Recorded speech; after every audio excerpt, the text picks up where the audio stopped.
Y bueno, después para tirar dos o tres locaciones lunares muy bonitas para poder observar, elegimos algunos cráteres que el observador que recién comienza a observar la Luna o que tal vez está un poco más avanzado puede profundizar un poquito más, como es el caso de Copérnico, que es un cráter muy destacado, un cráter joven, como se puede ver acá en la imagen que logró Eduardo.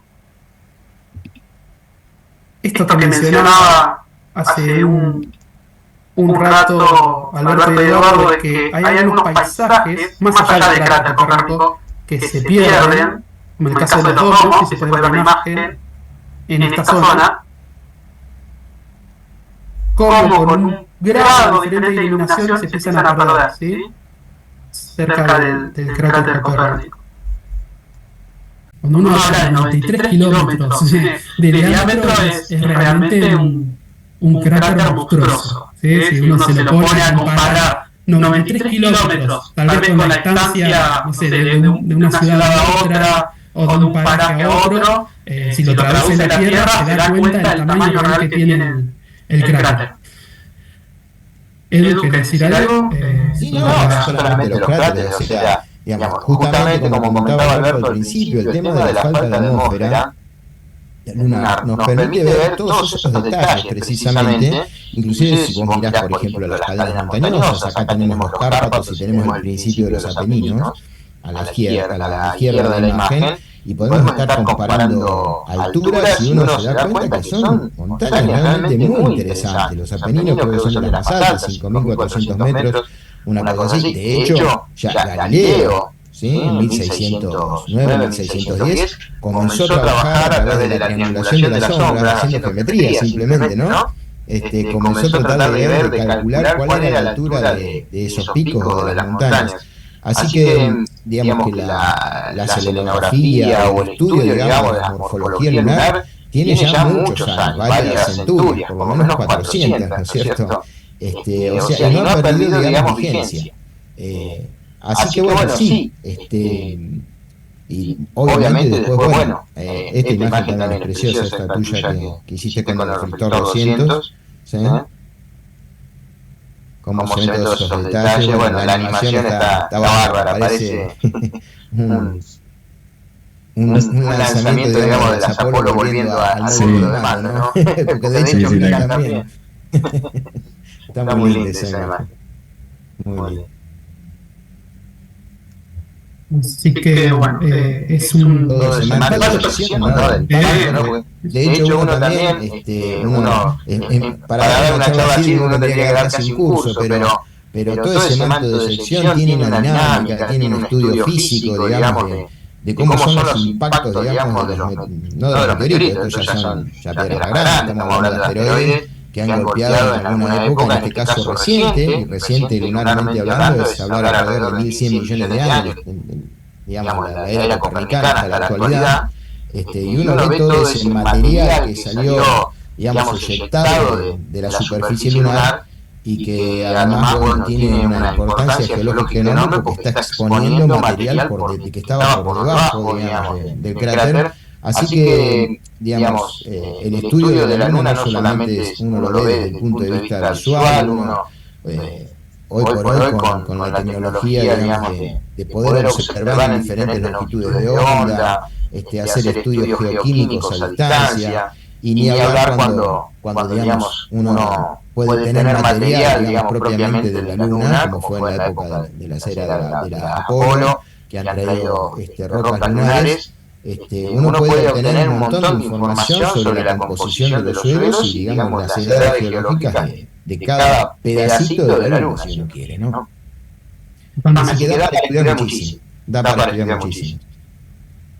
Bueno, y después hacia el quinto día después de la Luna nueva, tenemos un paisaje muy bonito, formado por tres cráteres, que son Teófilo Cineros y Catarina, muy bonitos, más o menos aproximadamente del mismo tamaño, cerca de 100 kilómetros.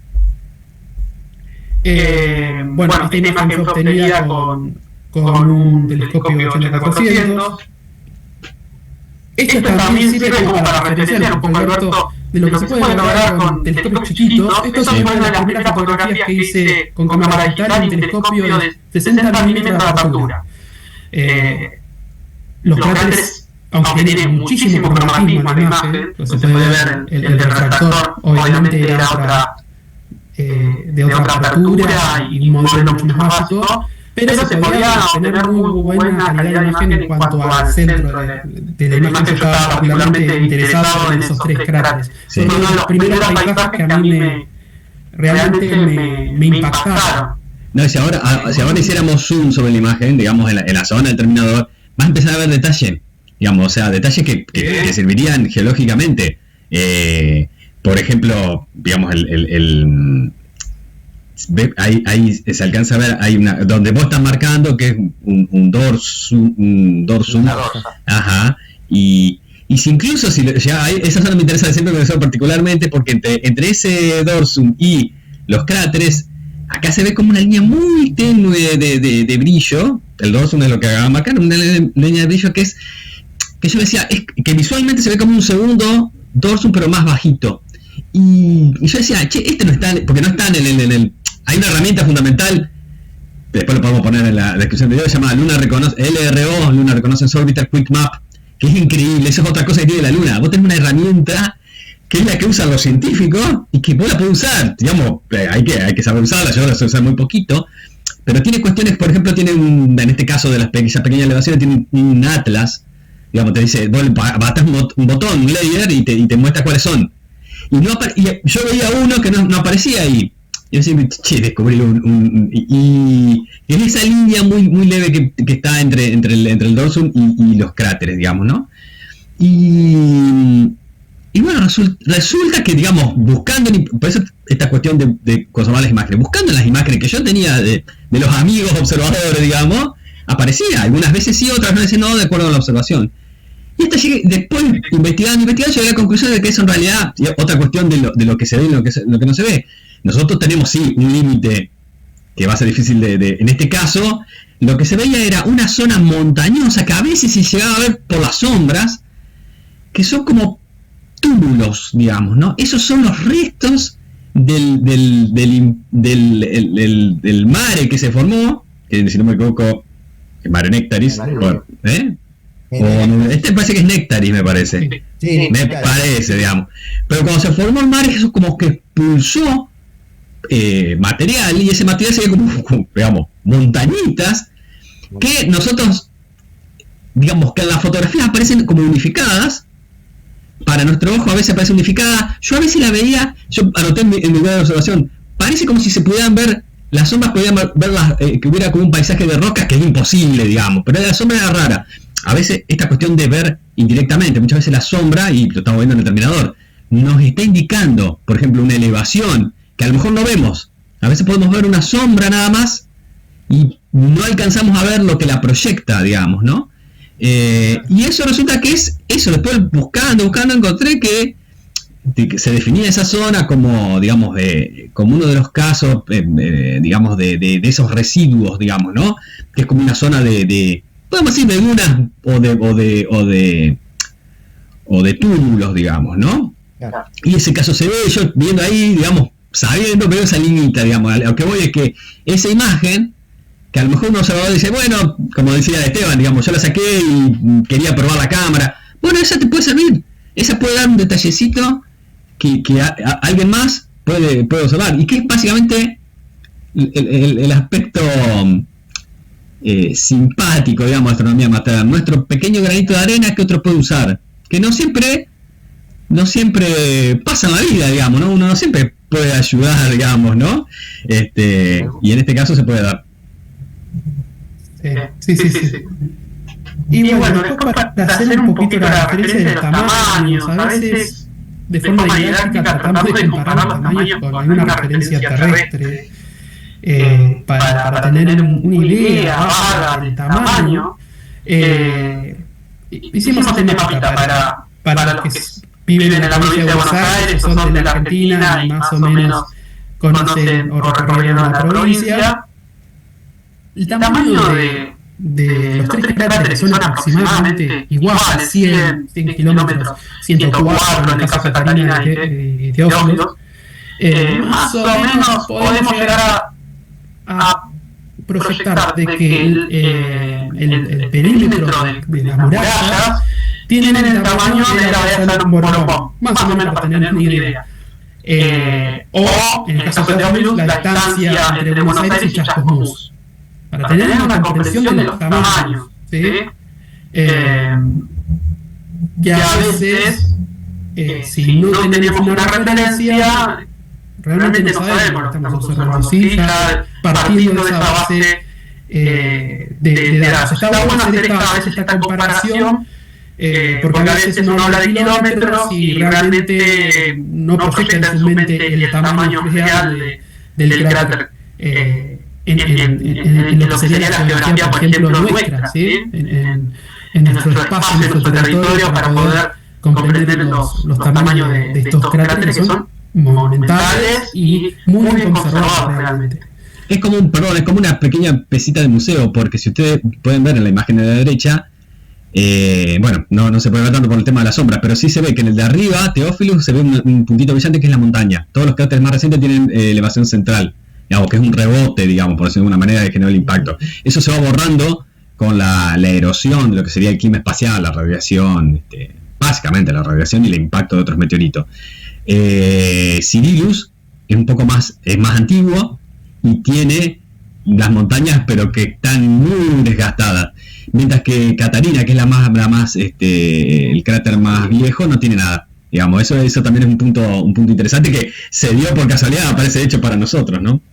Sí. Es un paisaje muy destacado, y para encontrarlo es el quinto día después de la luna nueva, para que aquel que quiera observarla pueda encontrarlo, ¿sí? Se sigue observando los días posteriores, pero bueno, se va perdiendo mayor detalle a medida que va avanzando la luz del sol y va cambiando el ángulo. Sí, un detalle, si uno ve la imagen de la derecha, debajo del trío hay como una línea blanca que hace así. Ahora se me escapó el nombre. Eso es el borde de unos pocos lugares donde se ve el borde de la que se llama la cuenca. Los mares se generaron a través de un impacto mucho más grande que los cráteres. Es como un mega cráter, eso se llama cuenca. Creo que es que a partir de los 200, 300 kilómetros de diámetro se entiende que es cuenca, digamos. Fueron los primeros impactos.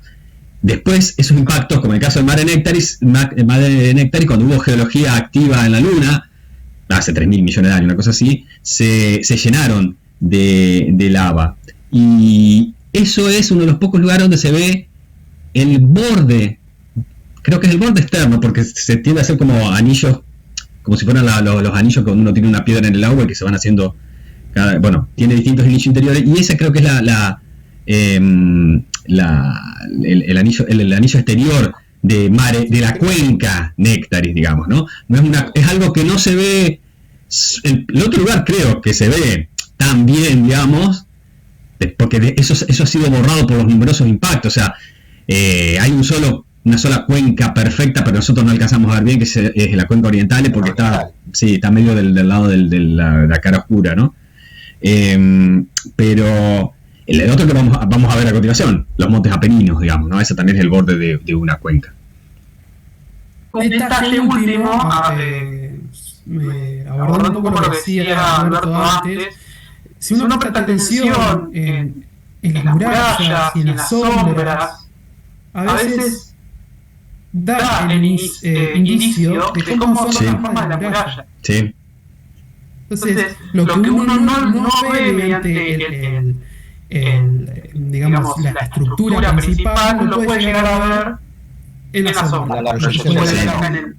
Claro. Sí. Entonces, esas cosas para prestar atención y hablar de estos picos de muralla que se puede ver en esta imagen, en esta parte, a uno le está dando información de su forma, y es una forma de observación directa a través de la sombra. Al fin y al cabo es eso, prestar atención a veces también lo que las sombras nos están indicando. ¿Qué sirve para todo? Para calcular alturas, por lo menos a simple vista, ¿no? De calcular alturas, qué es un terreno bajo, qué es un terreno alto. Y eso juega un papel importante la luz y el relieve, sí, ¿no?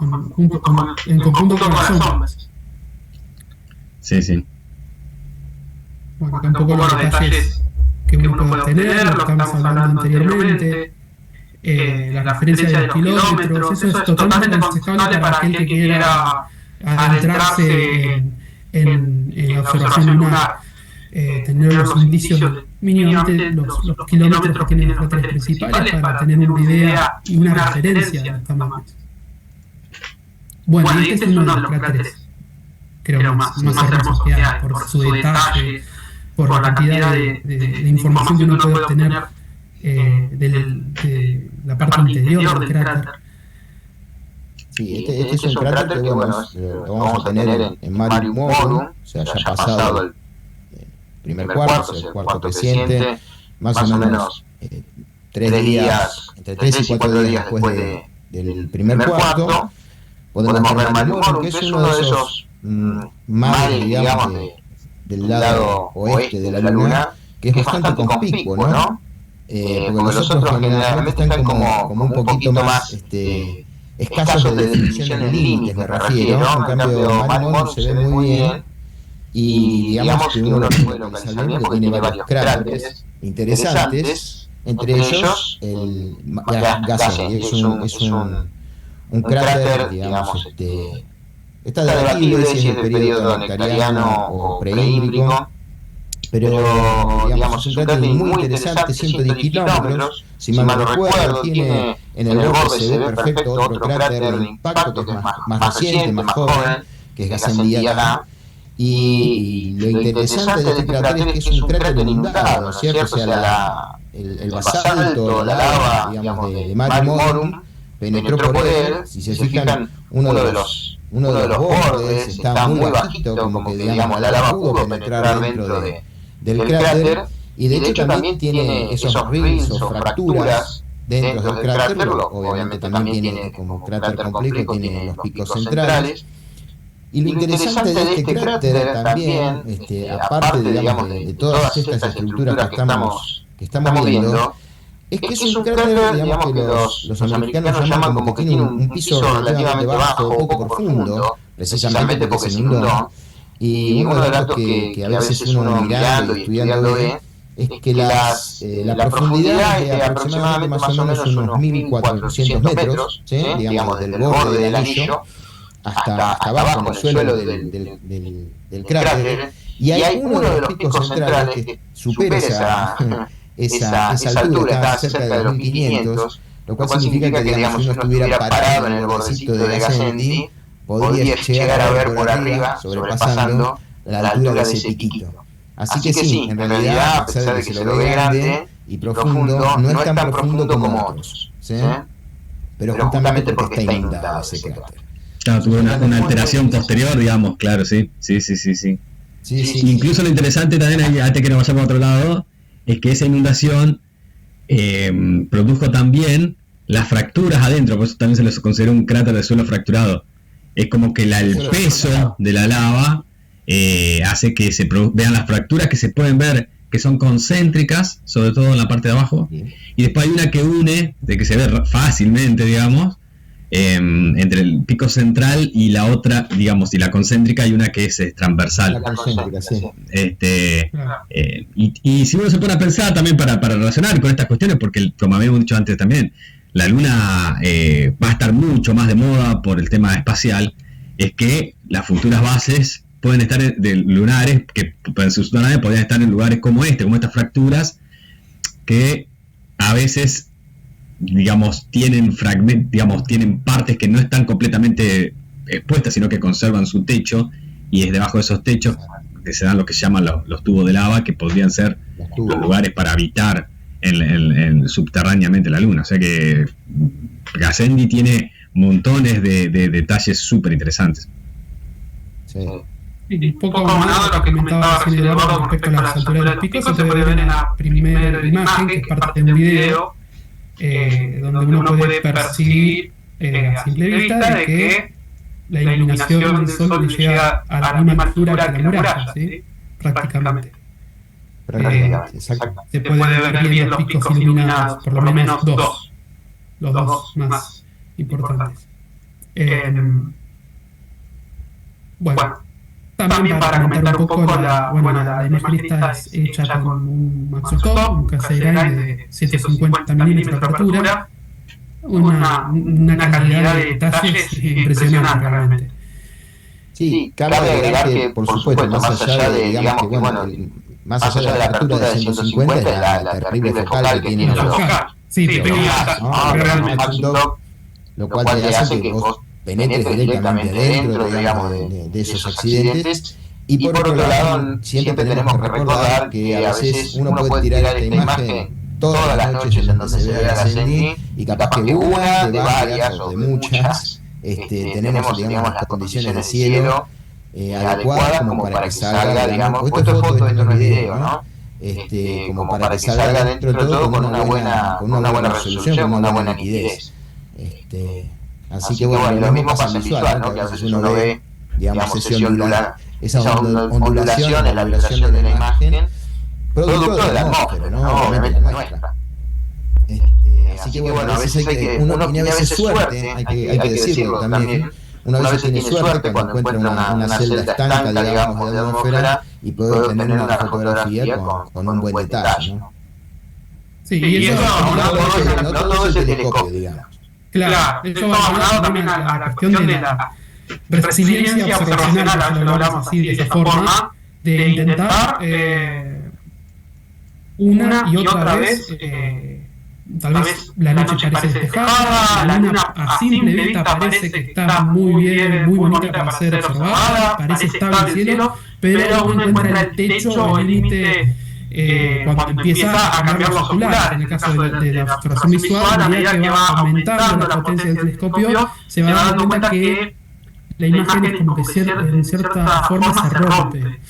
Y lo que uno denomina un massing termina haciendo de que uno tenga que volver a intentar en otro momento. Así que en ese sentido también hay que, como cualquier otro hobby o una afición, una pasión que uno tenga, volver a intentar tener la capacidad de resiliencia, que tal vez las cosas no salen como uno quiere, pero bueno, volver a intentarlo y poco a poco ir mejorando, paso por paso. Eso es válido para el instrumental como también para la observación, ¿sí? Bueno, y tal vez el último que vamos a comentar por hoy, el último paisaje destacado, está relacionado ya no a cráteres, sino a lo que es una cordillera, ¿no? Una famosa cordillera que son los Apeninos. Realmente tal vez es uno de los paisajes más bonitos, creo yo, que es tal vez el más destacado. Son realmente muy prominentes, tienen alrededor de 600 kilómetros de largo, tienen picos alrededor de altura, ¿no? Alrededor de 4.000 metros, llegan incluso a algunos casi los 5.000 metros. Y esto ya es otro tipo de paisaje, ¿sí? Cuando nosotros hablamos de cordilleras y de montañas lunares,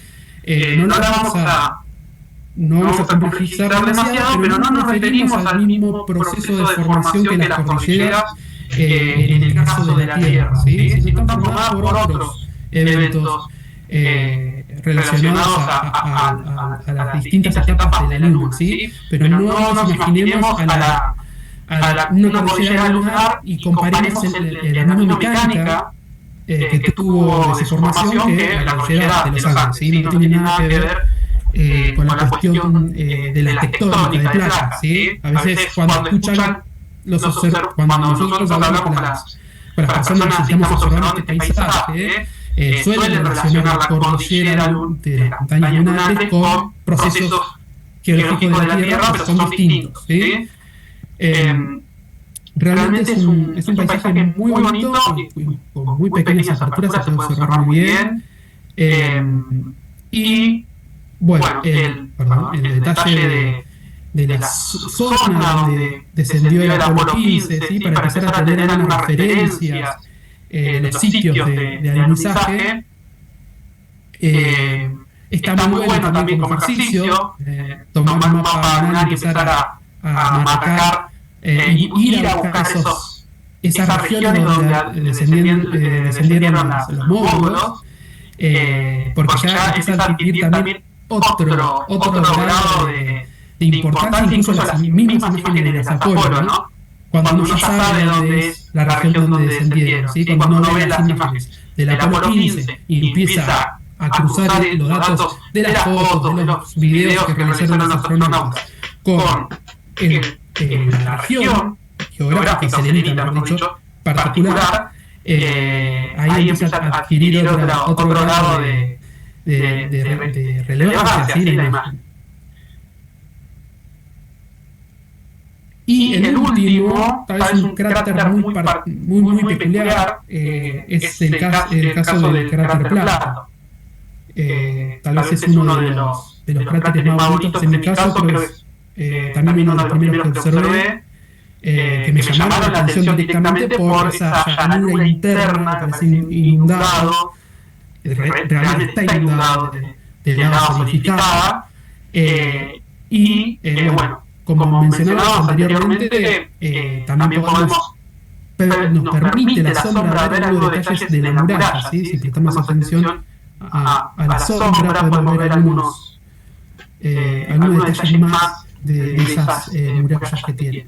Edu, ¿querés mencionar algo sobre Plato? Sobre Plato, bueno, obviamente es características, forma, es muy simple de observar, digamos, está en la región, digamos, en la costa, por llamarlo así, en la costa norte, digamos, de la cuenca Imbrium, otra cuenca, ¿no es cierto, Alberto? Una cuenca enorme, tal vez creo que es la más grande, digamos, del lado del Sible, esa es la costa norte, sobre, digamos, más al norte, digamos, un poquito más arriba en la imagen, estamos viendo parte de lo que es Mare Frigoris, y fíjense que además Plato tiene una cantidad también bastante grande de subcráteres, con la misma denominación, pero con número, y digamos, allá dentro de lo que sería, digamos, la zona del Mare Imbrium, podemos llegar a ver ahí los montes Tenerife, son otros montes, son otro tipo de pequeñas cadenitas montañosas. El Monte Recto, que está un poco ya acá, poco iluminado, pero algo se ve en esta imagen también sobre la derecha una formación geológica interesante, que es el Vallis Alpis, el Valle de los Alpes.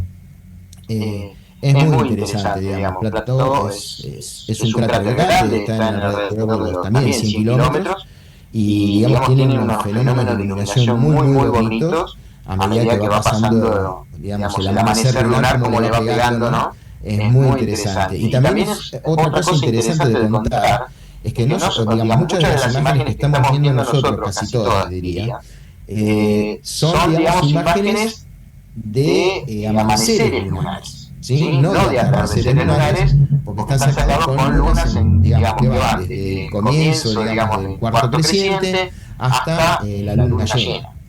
Pero no estamos teniendo, digamos, no hemos colocado, digamos, en el video imágenes de lunas en cuartos menguantes o digamos, menguantes, que obviamente se dan al madrugada o principio de mañana, en donde el efecto de la iluminación también es distinto. O sea, uno puede descubrir, o sea, la luna da para aquellos que quieren irse a dormir temprano, y también da para aquellos que se acuestan tarde o se levantan temprano, ¿no? Es otra ventaja, si uno lo quiere ver así, es otra ventaja. Aquel que le gusta levantarse de madrugada, o que tiene necesidad a lo mejor de levantarse de madrugada, puede también hacer observación lunar, digamos, con otras condiciones de iluminación, y se ven cosas distintas. Realmente los paisajes cambian, ¿sí? Así que es otro detalle más como para tener en cuenta. La luna está, mientras esté de noche, en algún momento la vamos a ver. Sí, una cosa interesante en la imagen anterior que estaba viendo es que también, así como las sombras son indicador indirecto de forma, el brillo también es indicador, en este caso, de altura. Sí, si vemos ahí, y también se lo puede ver en esa imagen, la zona, digamos, donde el sol empieza a pegar, digamos, en esas condiciones, el brillo es indicador de altura. Es decir, el sol siempre empieza a dar sobre las zonas más altas, y las zonas más altas brillan por esa cuestión. Incluso el famoso triangulito que se ve, que acá lo estamos viendo en la pared, que más superior, es ese triángulo brillante. Eso también es indirecto, o sea, nosotros realmente no terminamos visualmente no se entiende directamente, pero sí cuando vemos que esa zona brillante es la zona más alta y que ese triángulo sea como desplazado hacia abajo, por eso es que vemos esa parte brillante que es la zona más alta y lo que no está iluminado es más bajo que lo iluminado, ¿no? Exacto. Claro. Ahí también, ahí tienen, acá está todo, prácticamente todo, ¿no? La cuenca Iorio es un super cráter gigante, como comentabas vos, Alberto. Es un cráter, digamos, una cuenca que está más o menos casi 1300 kilómetros, si uno lo considera redondo, ¿no? O sea, para tomar dimensión del tamaño, ¿no? Del impacto, además, que recibió la Luna para generar un cráter o una cuenca, ya en este caso, de semejante envergadura, 1300, casi 1300 kilómetros, es como más o menos de acá de Mar del Plata hasta Bariloche, más o menos. Sí. Tremendo. Bueno, y tal vez para empezar a practicar con el tema de las luces y las sombras, y empezar a tener buenas prácticas de observación, a veces lo mencionamos con Edu, empezar a comprender los tiempos de iluminación. Nosotros a veces realizamos, lo realiza Edu particularmente, el calendario del lunar X. Siempre se menciona el lunar X o la X lunar, y a veces la gente piensa que es un fenómeno particular de la Luna, y en realidad es muy simple y es un efecto de luz y sombra.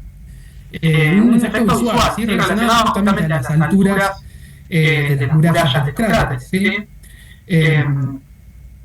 Y está muy bueno hacer este ejercicio porque uno empieza a comprender a medida que va haciendo su programa de observación los tiempos, cuándo es el momento de ver, cuándo es el momento de no ver, y empezar a tener esas prácticas de observación, de saber que en tal momento es observable este efecto visual, ¿sí? Bueno, no sé si lo querés comentar vos. Digamos, sí, la X lunar, como también es la B lunar, que se da al mismo tiempo, en el mismo momento, nada más que está en otra posición, que ahí está marcada, ¿sí? Está un poco más al norte del terminador de la X lunar. En realidad es una característica simplemente de un fenómeno de luz, de un juego de luz y sombra, ¿no es cierto? No es una característica geográfica. En realidad, para que se dé el fenómeno se conjuga, digamos, la altura solar, digamos, o sea, el ángulo con que se ilumina, y la geografía o la orografía, digamos, de ese terreno. Es muy interesante, digamos, porque a mí por lo menos me hizo desarrollar, digamos, o por lo menos tener curiosidad, tratar de estudiar un poco más. Te lleva, por ejemplo, a tener el timing, porque no solamente tenés que tener conocimiento de dónde está, entonces vos tenés que aprender un poquito más sobre, o a veces los datos te dan lo que se llama la longitud, ¿no es cierto?, de la Luna. Entonces empezás a aprender de decir, ¿qué es la longitud? A ver, el terminador diurno, el terminador nocturno, ¿sí? Entonces uno empieza de a poquito a aprender otras cosas simplemente por querer decir, che, ¿qué es este fenómeno? ¿Sí? Entonces uno empieza a aprender sobre fases lunares, sobre por qué no se da todos los meses, porque en realidad el terminador diurno siempre está pasando a lo largo de todo el periodo, digamos, de un mes lunar, que son 29,5 días, fracción. Siempre está pasando por esa misma zona de la Luna, y sin embargo no lo podemos ver todos los meses. Es una cuestión claramente de ese mediodía que está, digamos, en 29,5 y fracción, está haciendo que justamente en algún lado de nuestra longitud terrestre lo podamos ver, y al mes siguiente esa fracción completa el día y entonces está del otro lado, o sea, las antípodas de algún compañero de observador que va a estar viendo en Australia, por ejemplo, ¿sí? Entonces, para nosotros, como va a estar bajo el horizonte, no lo vamos a poder ver. Y por supuesto tampoco se está dando, tampoco se va a dar en los mismos horarios, entonces por una cuestión de libración, por una cuestión de nuestra misma longitud y latitud, ¿no es cierto? Eso sí, cuando se ve, que generalmente se ve cada promedio, vamos a decir así, cada 2 meses o mes por medio, vamos a poder tener la oportunidad de poder verlo. Y acá en esta imagen, lo que sí se ve bien es, digamos, cuáles son los cráteres que, digamos, de alguna manera intervienen con sus paredes, ¿no? En la formación de este fenómeno óptico, porque no es más que eso, un fenómeno óptico. Y es interesante ver, a veces hay mucha bibliografía, en realidad, muchas, no es que hay tantas. Pero, por ejemplo, es un fenómeno que comenzó a tener mucha más difusión entre la parte aficionada a partir del año 2004.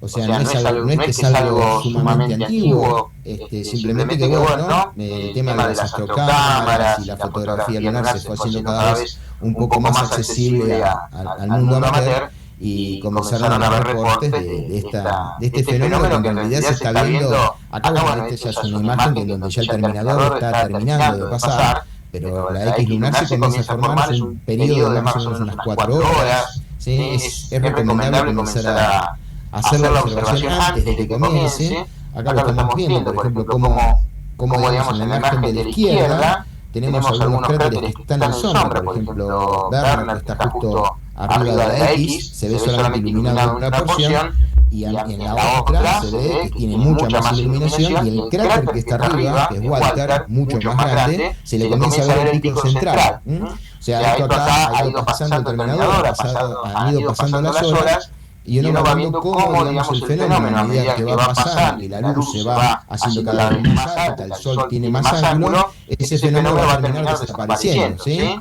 Porque la X va a terminar completamente iluminada, y como hablábamos al principio, ¿no? Una vez que el sol le pega con otro ángulo, ese fenómeno del sol desaparece. La orografía permanece, pero, digamos, ese fenómeno visual no está más. Entonces, con la X lunar uno aprende sobre fases, momentos, el timing para verlo.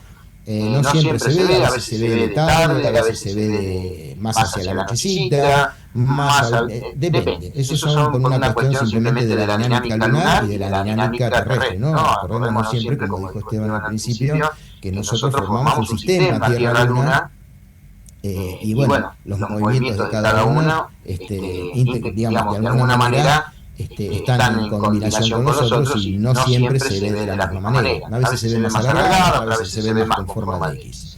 Pero, digamos, básicamente la idea de poner el tema de la X lunar era para, digamos, incentivar a hacer búsqueda y a pasar un rato mirando, ¿no? Porque a veces uno lo ve y dice, uno se está 4 horas mirando, va comenzando a ver cómo se va corriendo esa línea del terminador y cómo el efecto de iluminación va cambiando. Es un buen ejercicio, digamos. Digamos que está puesto, digamos, en el video para hacer ejercicio en realidad.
Y bueno, y por último, queríamos hacer algo como un bonus de la charla, y está relacionado a algo que no puede estar relacionado tanto con la luna, o sí, pero siempre están en los medios, comentándose, en las redes sociales, que es el tema de la coloración de la luna.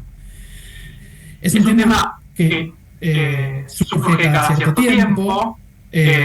cuando hay un eclipse, cuando se mencionan a veces por cuestiones culturales lunas llenas con nombre de color, la luna rosa o la luna azul, que está relacionada a otro fenómeno en particular. Y a veces la gente imagina que realmente la luna adquiere ese color. Y al fin y al cabo nos termina preguntando, ¿y cuándo es posible ver una luna colorida y por qué? Para resumirlo, al fin y al cabo hay 3 momentos dados para observar la luna, con un color en particular, que siempre son en tonos rojos. Y está relacionado a la naturaleza también de la luz.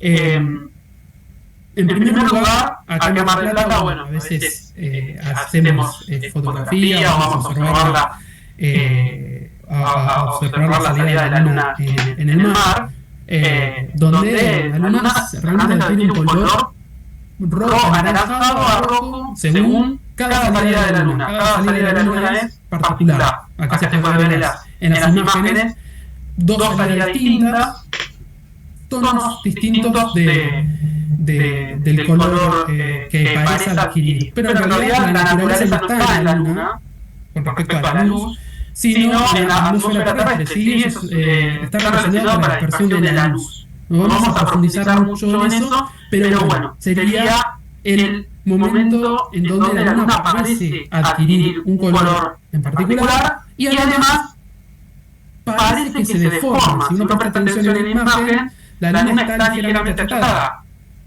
Se suele ver cada salida. A veces hay momentos dados donde por diferentes cuestiones, sobre todo acá en los medios de comunicación de Mar del Plata, salen fotomontajes, a veces de la luna saliendo del mar, y la luna perfectamente circular y perfectamente blanca.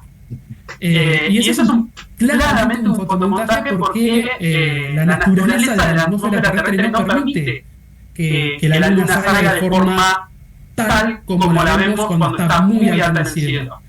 Entonces las salidas de la luna siempre son, al igual que la del sol, muy imperfectas, sutilmente extrañas, como siempre lo denominamos así. Hay salidas de la luna muy coloridas, otras un poco más opacas. Es un buen ejercicio relacionado más que nada casi al paisaje que genera la luna con respecto a la Tierra. En segundo lugar tenemos lo que es el eclipse total de luna, que bueno, esto también tiene relación a la mecánica celeste, la alineación Sol-Tierra-Luna. La Tierra tapa la luz del Sol cuando la luna está en la fase llena, pero bueno, también ahí entra en acción la atmósfera terrestre que sigue iluminando muy tenuemente a la superficie de la luna, y las longitudes de onda rojas son las que llegan, iluminan muy sutilmente la superficie de la luna. Un comentario extra con respecto a esto. A veces, en los eclipses de luna, se puede llegar a observar algunas particularidades. Como es este caso, durante el eclipse total de luna de enero de 2019, en un momento de la filmación, en realidad muchos aficionados en el mundo lograron captar lo que fue el impacto de una roca espacial, ¿sí? Apenas esa, si se puede ver el flash, que es apenas un fotograma del video, logró ser un impacto de una roca, y lo vieron algunos aficionados, lo pudieron captar, y nosotros tuvimos la suerte justo de estar en ese momento captándolo, que fue bueno, durante un evento de observación que hicimos en la costa. En un momento donde las condiciones no estaban dadas porque había mucho viento, estábamos en la costa, y bueno, y además uno hablando con la gente observando. Después, cuando llegamos a casa el otro día, que habían salido las noticias justamente de que se había observado, empezamos a buscar en todos los registros de filmación de las cámaras a ver si podíamos encontrar el momento dado, y bueno, por suerte lo pudimos captar. Este impacto, si nos ponemos a pensar, no se hubiera podido percibir si la luna estaba llena, ¿sí? Si no hubiera eclipse.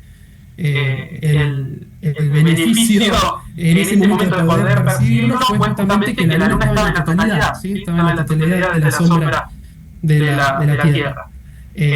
Así que también esos eventos son mucho más raros, mucho más sutiles, muy rápidos, pero se pueden llegar a captar. Y por último, me permite pasar la imagen. Bueno, son los distintos eclipses de luna. Este es el eclipse de luna de 2022. Aunque parece que el cielo estaba despejado, en realidad estamos pasando a través de un frente de tormentas hacia el este y hacia el oeste, pero en el centro, en la parte del cenit del cielo estaba despejado, con mucho viento, pero aún así se pudo percibir. Cada eclipse de luna tiene matices distintos, ¿sí? Y por último, bueno, queríamos también adelantar algunos datos para aquel que quiera tomar nota del próximo eclipse total de luna, que es el del 14 de marzo, que se va a poder observar desde Argentina, como en toda América. Por fin vamos a tener un eclipse para observar de forma completa. Y por último, el tercer factor, el tercer momento dado para observar una luna colorida está relacionada a también la atmósfera terrestre.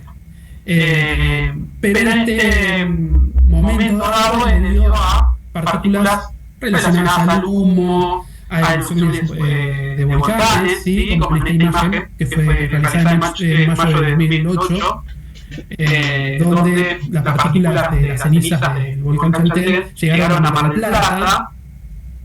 De hecho, bueno, la ciudad quedó tapada con una suave película de partículas de motas gris, de color gris, arriba de los autos y de los techos. Y bueno, durante varias noches la luna no necesariamente tan baja en el cielo, sino bastante alta, estamos hablando de más de 30 grados de altura, se percibía con un color muy rojizo, muy particular. Realmente era un paisaje hermoso y la fotografía no hace justicia de lo que realmente se veía en ese momento. Parecía como un eclipse lunar en fase cuarto creciente, raro era. Pero bueno, estos son los tres momentos dados, ¿sí? En donde podemos llegar a percibir la luna de otro color, pero son debido a otros fenómenos que nada tiene que ver con la naturaleza del relieve lunar o del color natural de la superficie, ¿sí? Así que queríamos hacerlo de forma como de un bonus track para aclarar esa cuestión que a veces la mayoría de veces llega a los medios de comunicación y a veces la gente en su imaginario suele pensar que la luna en sí se transforma en un color, pero en realidad es un efecto al fin y al cabo relacionado con la luz y relacionado a los colores de la luz, ¿sí? La naturaleza misma de la luz. Sí, de hecho, la coloración de cada eclipse lunar, que es peculiar para cada eclipse, tiene que ver con la composición en ese momento de la atmósfera. Hay un italiano, ahora después vamos también a mandar una convocatoria para fotografiar el eclipse que hace una comparación histórica, porque desde 1670 hay análisis del brillo de la luna durante un eclipse. Por supuesto, antes eran estimaciones visuales, hay una escala, se llama escala de Anjou, que de lo muy oscuro hay eclipses muy oscuros y eclipses prácticamente que casi no cambia muy poco. Entre ese espectro suelen estar en los eclipses más típicos, que son los de la luna, los del color rojizo. Y tiene que ver con la composición, o sea, hubo momentos de grandes erupciones volcánicas y demás que cambia la composición. Entonces, ese es un momento muy interesante para analizar la atmósfera terrestre indirectamente a través de comparar, en este caso el italiano se llama Giovanni Di Giovanni, lo que hace es comparar lo que solicita, que por ahí no es tan fácil de obtener porque necesitas mucho tiempo, pero es sacar fotos de antes y durante el eclipse y después, para hacer una comparación entre el brillo de la luna de un determinado lugar de la luna, por ejemplo, antes del eclipse y durante el eclipse. Con eso, sustrayendo, te da cuál es el grado de oscurecimiento de la atmósfera, que, como les decía, tiene una perspectiva histórica, digamos, ¿no? Es bastante interesante, por eso también es un dato que es importante. Por supuesto, ahora tenemos un montón de herramientas tecnológicas, antes se hacía con esa escala, digamos, ¿no? Pero es algo que se puede todavía hacer de manera como un ejercicio práctico, ¿no? Igual que ir marcando cómo va avanzando la sombra, lo que se hacía antes, que antes también tenía que ver con cuestiones que hoy por hoy ya que se hace como un hobby, creo, no tiene mucha influencia, pero antes era un dato bastante importante, que es el timing, o sea, ir marcando cuando la sombra va alcanzando determinados, un set de cráteres, que también es algo que se hacía, antes era muy valioso, pero hoy por hoy ya no tiene tanta importancia científica. Por último, queríamos animar a todos los que tengan un telescopio a equiparse de un buen mapa lunar, empezar a adentrarse un poquito más en lo que es la historia de la luna, su geología, su geografía, y empezar a sumergirse, y van a ver que va a haber un cambio en la forma de observar. Y se van a dar cuenta que la luna para nada es aburrida, y más teniendo en cuenta en el momento en que nos estamos acercando, ¿no? De una mayor exploración lunar, seguramente va a ser un tema cada vez más común. Y también esta cuestión, para que se animen a observarla, de que lo pueden hacer con binoculares, lo pueden hacer con pequeños telescopios. La luna siempre va a ser impactante, y siempre va a ofrecer hermosa vista, incluso para cualquier persona que esté en cualquier latitud, ¿no? Siempre va a tener un buen momento para observarla. Sí, sin duda es casi adictivo. Yo cuando mostraba las fotos, yo me ponía los anteojos para seguir mirando los detalles, porque ya una vez que uno ha adquirido la pasión por observar ese mundo un poco extraño, ¿no? Ese desierto, pero que es engañosamente tranquilo. Realmente no solamente es... uno empieza a conocer muchísimas cosas sobre geología, sobre otras ciencias, sino que a su vez empieza a quedar un poco enamorado de ese paisaje y fascinado por lo que uno va descubriendo. Así que realmente es una aventura que también trae algo de paz al espíritu, ¿no? Cuando uno se pone a soñar activamente con otro mundo, ¿no? Sí. Y además pasa que es una forma de conexión, más allá de lo que uno pueda aportar de datos, puede disfrutar de la observación, siempre es una forma de conectarse, y casi es una terapia, realmente es una terapia. Fíjate que cualquier, digamos, objeto o cuerpo celeste que vos quieras observar, o a lo que te dediques, sea espacio profundo, planetaria, solar inclusive, bueno, lunar en este caso, yo siempre digo que hay como tres momentos, ¿no? O sea, está el momento en el cual uno se prepara para poder observar las cosas, entonces lee un poquito, para ver dónde está, o qué es lo que va a ver. El momento propiamente dicho de la observación, ¿sí? Y después está, digamos, el análisis, después del post-observación, como para profundizar conocimiento, para seguir buscando y seguir teniendo más curiosidad, ¿no es cierto? Así que esto da para estudiar dinámica celeste, da para estudiar inclusive hasta historia, las cosmogonías, astronáutica, o sea, el universo que se le abre a uno con la observación astronómica, en este caso lunar, es muy grande, o sea que da como para seguir disfrutando mucho más allá de la noche en la cual uno observa, ¿no es cierto? Sí, hasta lo geopolítico, ¿no? Tanto en la era Apolo como lo que se viene en el futuro. Sin duda va a haber para entretenerse muchísimo. Muchísimo. Así es.